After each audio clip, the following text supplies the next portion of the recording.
The Nightbeat starts right now. Yep, heat is the word of the weekend. It's still warm outside right now. Parts of our viewing area are still in the upper 80s, but it's only going to get warmer this Mother's Day weekend. Meteorologist Adam Caskey is here. And Adam, we could even break a record tomorrow. Yeah, we could. Record challenging heat. It's on the way. Today was just kind of a warm up to what we're figuratively and literally compared to what we're going to get this weekend. We hit 96 for the high temperature here in San Antonio today. And that was just a few degrees shy of the record of 99. Let's take a look at the readings full screen right now, and still 90 in Carrizo Springs and Cotulla, 91 actually in Cotulla, 85 officially in San Antonio, 80s across most of our area, 84 Bulverde, Divine right now at 87 degrees. Tomorrow morning, not too hot, not too bad. I mean, we'll be in the mid 70s with high humidity, but then by the afternoon, we're talking triple digits, 100 degrees, the high temperature. And with it will be a little shift in our humidity. I'm going to talk more about that in detail, how the humidity is going to be changing and fluctuating throughout the day tomorrow and the whole weekend, how that's going to affect the feels like temperature, the heat index, and how these compare to records in just a bit. Seth? All right, Adam, thank you. You just heard it from him. We do expect to reach the triple digits this weekend. You know what that means?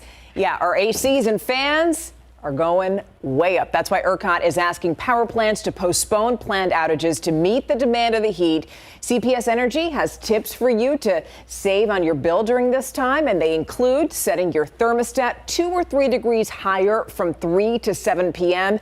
If you're home, use fans to feel 4 to 6 degrees cooler. If you want a full list of those tips, just visit our website, KSAT.com. Also the city of San Antonio is opening 16 cooling centers, and yeah, they're for you. You can go there to get a break from the heat. Cooling centers are going to be open Saturday and Sunday during regular business hours, and then on Monday, 25 cooling centers will open, including all city libraries and 9 senior centers. We have those addresses for you also on our website. So today was just a preview, a taste of what we're going to get. And leaders are worried about how the heat is going to impact the most vulnerable people in our community. The night team's Badi Santos has the story. The heat is coming, and there's concern on how homebound seniors might fare this weekend. If you're a senior, if you have certain adverse health conditions, then that's even more critical. Through the Comfy Casas program, Meals on Wheels has been servicing ACs and other equipment for homebound seniors. Staff are on call for any emergency. All of our clients have received text messages and phone calls with some information on how to stay safe over the weekend. Pets left without protection outside in the heat or in vehicles are a big concern for animal care services. If your animal's, doghouse is in an area that doesn't have shade, move it to where the shade is. Make a heat plan for your pets. ACS officers will be answering calls and handing out weather warnings, followed by severe penalties. If we've made location at someone else's house or someone's house multiple times and it's not corrected, then at that point it's zero tolerance and they get misdemeanor citations. And so, in a quick demonstration, we got to see just how dangerously hot the temperatures can get for pets. Inside a vehicle, 120, on the hot sidewalk, 122 degrees, asphalt, 138 degrees, and the back of a truck. It's 156 degrees. The temperature is significantly cooler in the shaded grassy area. 99.4. ACS asks that you avoid walking dogs in the hottest part of the day and look for signs of dehydration. And ACS says if you see a dog that's in need, if you know that it's in trouble, call 311 and they will dispatch an officer. Meals on Wheels staff also ask that you check in on your elderly neighbors this weekend. Stefania? Thank you. This is a good idea to keep our weather app handy. You're going to need it tomorrow if you're standing in line to vote. Voters across the state are going to decide on 2 constitutional amendment proposals aimed at property taxes. Several cities are going to hold bond elections that include San Antonio, where voters will consider 6 bond proposals aimed at several issues from streets, bridges, and sidewalks to affordable housing. The San Antonio Zoo falls under Parks and Recreation and Proposition C, and it shared that brand new rendering on Facebook earlier today. And this is an example of how it would use bond money to redevelop its main entrance. We have the details on all of the elections in our area and a sample ballot for you to check out on KSAT.com. By the way, the polls are open from 7 a.m. to 7 p.m. And of course, you can get the latest returns tomorrow night on the Nightbeat. A new update to a body that was found downtown overnight. Medical examiners say it is 37-year-old Ignacio Gatica. He was found under I-37 near Nolan and Elm Street. Examiners say that he suffered blunt force trauma, and it's still unclear how he died. If you live in the New Braunfels area and someone stole your catalytic converter, just listen to this, because you could get it back from police. Investigators in New Braunfels arrested 3 people in connection to recent catalytic converter thefts. Police say the woman and 2 men are from Houston. They were found with 9 converters and the equipment used to remove them from vehicles. So if somebody stole your catalytic converter, here's what you do. Call police. They're also asking anyone who saw anything suspicious to call them. And so if you hear a sawzall going off in the middle of the day in a parking lot, maybe call police, call the non-emergency number, let us know. So far, only 1 of 9 victims has come forward. Anybody with information can call Detective Meyer. His number right there is on your screen. It's 830-221-4165. Switching gears now, a new COVID-19 vaccine warning. The FDA announced that the Johnson & Johnson vaccine is only going to be available for people over 18 and those who can't access other COVID vaccines. Now, this change is because of a risk of a rare but dangerous clotting condition known as TTS. Despite these new limitations, officials say the risk is extremely low. Officials stress that those who haven't been vaccinated still have other options like the Moderna and Pfizer vaccines. And this is coming as COVID cases increase throughout the U.S. Now we'll look at the COVID numbers right here at home. In the last 7 days, the average is at 136 new cases a day. So far in the last 7 days, no people have died from COVID, and a total of 63 people are in the hospital tonight with the virus. 21 of them are in the ICU. 8 of them are on ventilators. Of course, we're going to continue to monitor these numbers for you. So we're going to show you something because it is not the way to start your Mother's Day weekend. You see it right there. A plane crashed into a Houston neighborhood. It had just left Houston's Hobby Airport around 2 p.m. Minutes later, that happened. It crashed. Its emergency landing was about 5 miles from the airport, knocked down a fence, went through a field at a high school campus before going into people's yards. 4 people were on board the plane, and amazingly, none of them were hurt. But it's unclear at this point why it went down. Also in Houston, a state trooper got a huge surprise when he stopped to help a box truck driver. He says while he was talking to that driver, he heard people banging on the walls of the truck. So when he opened the doors, almost 100 migrants were inside. Dozens of them jumped out. They tried to get away. At least 7 people were taken to the hospital because they were dehydrated. And then Border Patrol came in and took in 32 people. Now for a look at your headlines in your Nightbeat News Flash. Talk about a nasty wake-up call. A fire at a San Antonio hotel forced all of its guests onto the street. It happened to the Quality Suites Hotel near I-35 and O'Connor Road. Hotel staff, when they saw the fire, they banged on guests' doors to get all 19 people out. Investigators think that fire started in the hotel's attic. Flames had already made it to the 3rd floor before crews eventually got it out. And the good news is everybody made it out okay.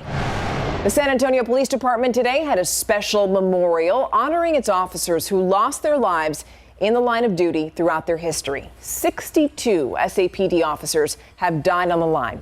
The special ceremony featured the playing of taps, a 21-gun salute, SAPD pipes and drums playing Amazing Grace, and a flyover by SAPD Blue Eagle. The full ceremony is on SAPD's Facebook page. There's a new arena in town, and it is all things tech. Today, the Esports Tech event held its first big esports event. It was called the Battle for Texas. Teams from Houston and Dallas played in front of fans for the first time since 2020. And that's a look at your Nightbeat Newsflash. So finding teachers is one thing, keeping them is another. Coming up, the teacher shortages at 2 local school districts and how they're preparing for the fall. Also, a new twist in a case of alleged child abuse. A woman arrested in the death of a 12-year-old is out of jail. Her charges dropped. Why? It's next on the Nightbeat.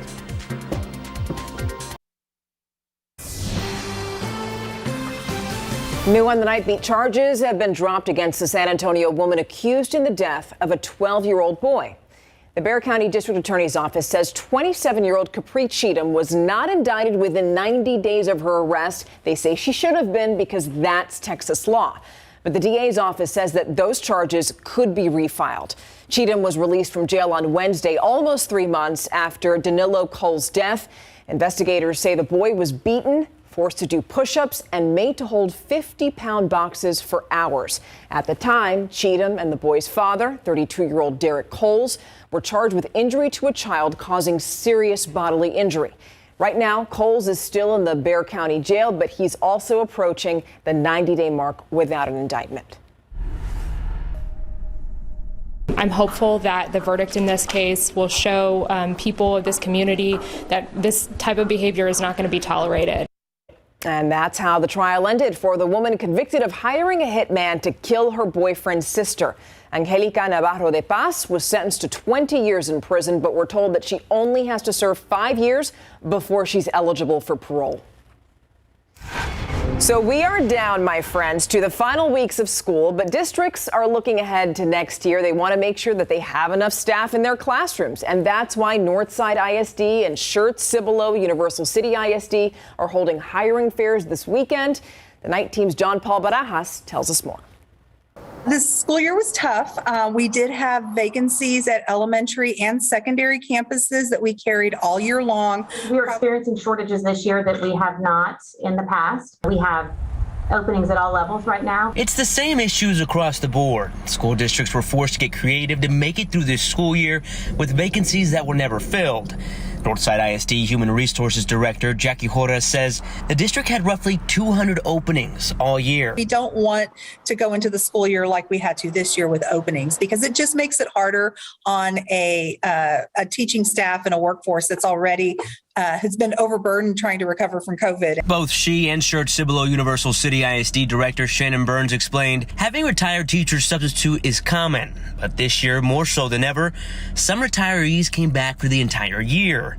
To alleviate that, both districts are looking to bring in lots of new employees with job fairs on Saturday. Offering a fair like this where we can offer those on-site job offers, we feel is going to be important to help us. I would say we will have over 50 new hires for the next school year. At this point, I think we will be hiring at least 200 employees for next year. Northside ISD hopes incentives will entice new staff in this competitive market. That includes a $1,500 signing bonus as well as a $2,500 stipend for bilingual teachers. But hiring is only part of the battle. Both districts are also offering stipends to retain their current staff. They approved a retention stipend that was awarded at the beginning of March. This school year, we did offer 2 different retention stipends. We offered one in the fall and one in January. John Paul Barajas, KSAT 12 News. So we told you about those job fairs. Both will take place tomorrow morning. If you're applying to the Northside ISD, you have to bring your resume to the Northside Sports Gym on 1604 near Stinson Middle School, and that's going to run from 9 to noon. And the Schertz-Cibolo Universal City ISD job fair also runs from 9 to noon. That one's going to be held at Clemens High School. Both districts are also offering not on-site interviews as well. If you are going to these events, good luck to you. Hope you get it. All righty, so we're taking a live look outside right now at our beautiful steaming city. 85 degrees right now. That is pretty hot for this time of night, Adam. Well, and that's the thing, too. This time of year, I mean, this is well above average. We were just, 3 degrees shy of a record high temperature today, officially in San Antonio. Make it to 96 degrees, the record high being 99, the average being 84. So we're running well above average and into that record challenging territory. We did have some triple digits on the map today. Pleasanton topped out at 101, Cotulla an even triple digits at 100, Del Rio 98, and Carrizo Springs 99. I think we're going to crank it up a little bit for everybody this weekend, and I'll get into how hot and where in just a moment. But I want to talk about dew points. They're on the upswing again. They dropped a little bit this afternoon. It's a typical pattern where you see the humidity drop a little bit in the peak heating of the day.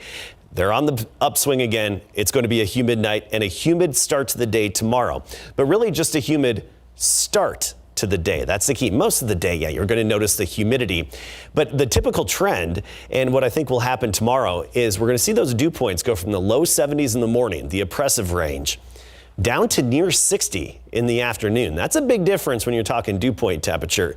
That puts you from the oppressive level down to the barely humid level. And the significance is its effect on the heat index, or the feels like temperature. Here's another line graph for you. A lot of lines on the screen, but this one here we're going to focus on just Saturday and Sunday. The red line, that's the air temperature. The pink line is the heat index, or the feels like. Notice on Saturday, air temperature 100, feels like 101. It's a wash, really, not much of a difference. By Sunday, we're not as hot temperature-wise, 98 degrees, but we're not going to get that little break in the humidity in the afternoon. In turn, that heat index goes even higher. So despite the thermometer reading a little lower on Sunday, the feels like temperature's going to be even higher, up to about 104. So just plan for that this whole weekend. Outdoor plans, outdoor work, hydration, shade, breaks, stay cool all you can. Temperatures now mostly in the 80s. Hondo, you're 83, along with Canyon Lake. Stinson still 89, Bandera 80 degrees, Comfort 82.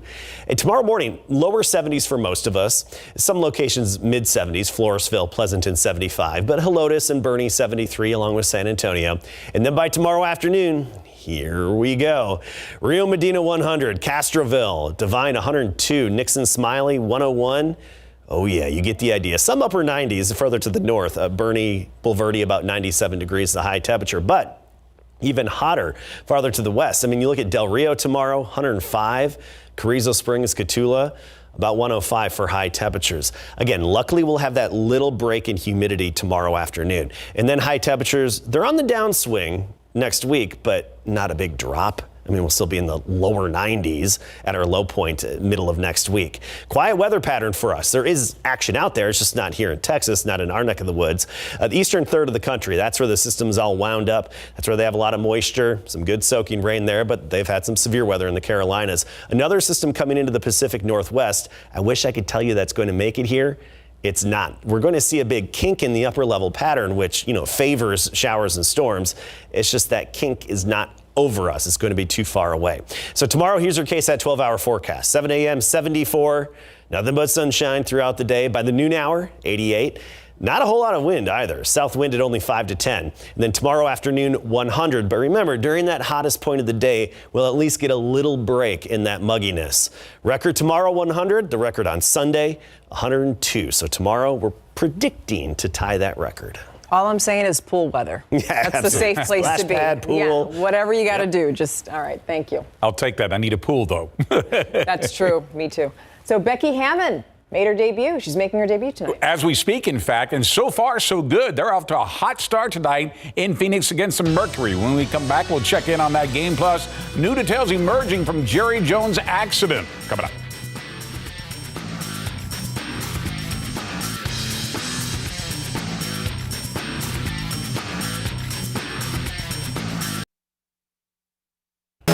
Former Spurs assistant coach Becky Hammon is making her debut as a head coach of the Las Vegas Aces of the WNBA as we speak, as they are facing the Mercury in Phoenix tonight. Becky leaving the Spurs at the end of the regular season to becoming the first full-time female assistant coach in NBA history, beginning in 2014 when Spurs head coach Greg Popovich placed her on his staff following her retirement as a player in the WNBA that included 7 seasons with the San Antonio Stars. Now she's seizing her opportunity as a head coach, thankful for her time here in San Antonio.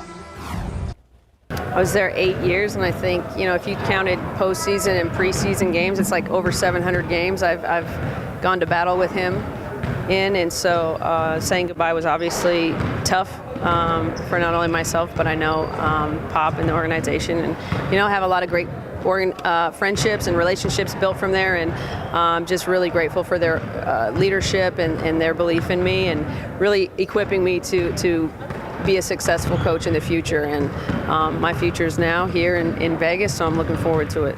On the sidelines of all the home teams during the WNBA season debut tonight will be a logo on the court saluting former Baylor Bear Brittany Griner. The U.S. government believes she is being wrongfully detained in Russia, and the logo will include her initials and her number. So let's check up on that score. And off to a pretty good start so far in the third quarter. Aces leading the Mercury 63-45. Before tonight's Game 3 between the Miami Heat and the Philadelphia 76ers in Philly, Sixers star Joel Embiid cleared NBA concussion protocol after he was injured in the series-clinching game against Toronto, where he suffered an orbital fracture as well. Before tip-off tonight, Embiid was listed as doubtful, even though he did participate in today's shoot-around before trying to win their first game of the Eastern Conference semifinals. But just after pregame warm-ups, Embiid was upgraded to starting, more than likely minutes restriction, since he has had very little time to work himself back into condition. All-star Joel Embiid back in action tonight, wearing a mask to protect his broken eye socket, trying to keep the Sixers from going down 3-0 against the Heat in Philly tonight. Sixers off to a fast start. James Harden and Embiid, who attacks the paint, throws down the jam.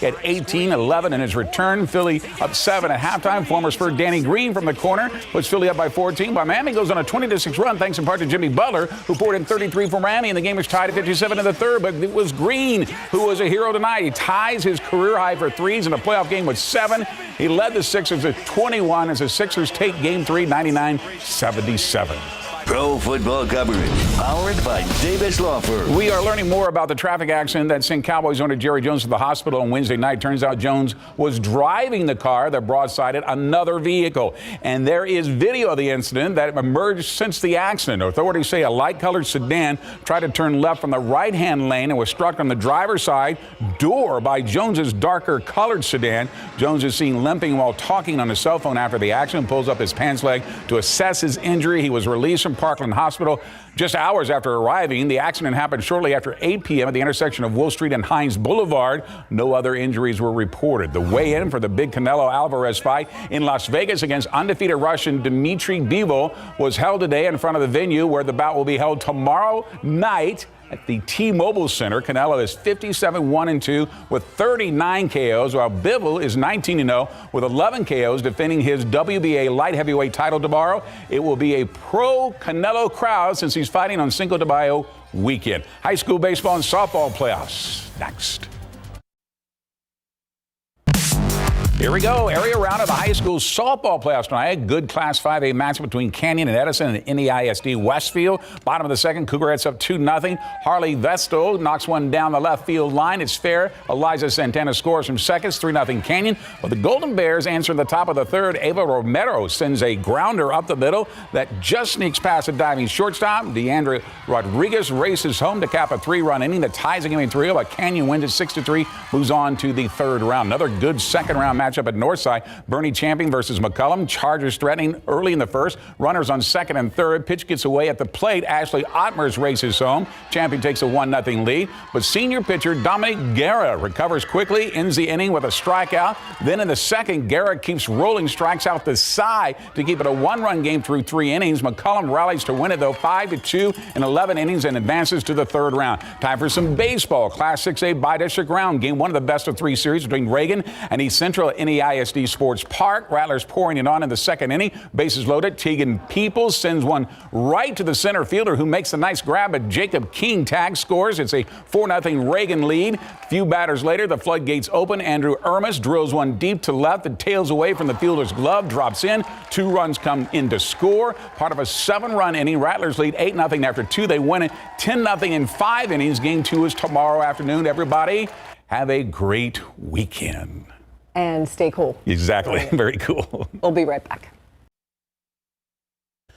Here we go this Mother's Day weekend. It's going to feel like summer. 100 degrees Saturday afternoon, sunshine, just a south wind at 5 to 10, periodically 15 miles per hour. So not much of a breeze.